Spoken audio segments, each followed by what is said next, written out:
Hi, Lia'a. So your question was too important and too deep for me to try to type out something. So let me try to give it a shot. I'd like to give you some basic principles, which I hope will answer the question. I believe you're asking if everyone is on a journey, who is making the flight plans? Does everybody get the same tests, different tests? So one interesting Midrash says that everything is predetermined. Who we are, whether we're tall or short or fat or skinny or where we live, in what city, what century, who our parents are, what profession we pick, how smart we are, how beautiful we are, all that is predetermined. The only area that God does not get involved is that involving faith, because there God is vigilant in protecting free will. That's how we're differentiated from angels or robots. It's free will. So embedded in that description is the fact that everyone's test is going to be different, because if someone is goes into business, his test might be his honesty in business, his integrity. If someone is very smart, his test might be his humility. And if someone is very beautiful, their test might be, how much they allow themselves to be taken by, Western values and Western morality. So everyone's test is different.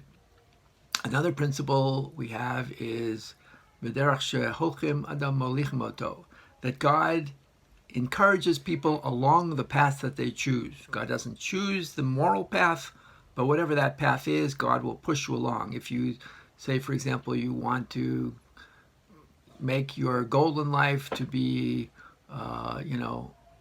a model, then God will say, fine, let me help you get there. If your path in life is to lead a life without any spirituality, God say, I'm there. I'm going to help you. Let me get you there.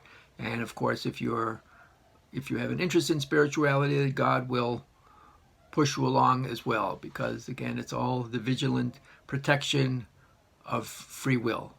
So I hope that answers the question. When I give, one quick example that I can think of is, say, the Six-Day War. You might have read about it, even in the annals of military history, among those American soldiers who are, study at West Point, they look at it as almost inexplainable, almost, miraculous. But yet there's a famous picture of the three soldiers standing by the wall with that dreamy look in their eyes, and they were interviewed, and some of them said, yes, of course it was a miracle. We regained the Western Wall for the first time in 3,000 years. This was willed to happen, and of course it set off a whole movement of Balei Tshuva. It made waves throughout the Jewish community. But there are other people in that same picture were interviewed, and they said, no big deal. It was all because it was a preemptive strike, and we had better generals, and we had better equipment.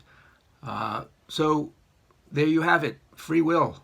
There's a story we've heard, Mom and I went to lecture someone named Rabbi Wade, who was a priest whose mission was to go convert Jews from Judaism to Catholicism, and that's what he was trying to do in life, and somehow he was confronted with enough arguments, and he ended up being an Orthodox rabbi. So everyone is on a journey. Everyone's journey is different. God is testing everyone based on their journey and letting them have complete free will on the spiritual faith aspect of it. And I hope that answers your question. It was a great question, and I hope other people can jump in. Love you all. Have a great Shabbos. Lia'a, love you. Thank you so much for asking the question.